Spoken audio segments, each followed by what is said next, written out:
Priatelia, ja vás zdravím. Znova vás vítam, Mário, a vítajte v ďalšieho videjka. Biobistro Znojmo. Čo sme si objednali, ja som teda vzal jeden hamburger, jeden sendvič, jeden hotdog, jeden salát.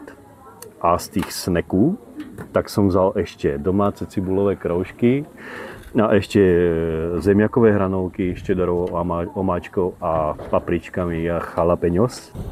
Priatelia, toto je vážne mňamka. Takže Bistro Biobistro Znojmo. Závidím určite, že nie je v Hodoníne. Takto je to výborné. Áno. No je to paráda. Zamávame.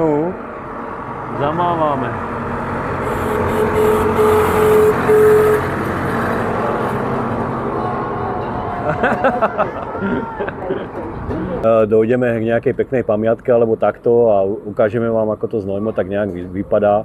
Biobistro, ja si myslím, že je úplná parádička. Za mňa super tip od nášho diváka.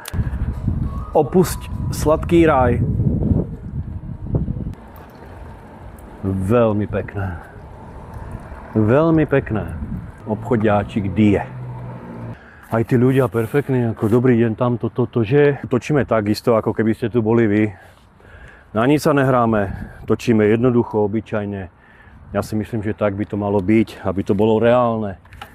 Priatelia, a hlavne užívajte ten život, držte sa, nestresujte sa, zostaňte zdraví. Keď ste zdraví, tak je dobré všetko.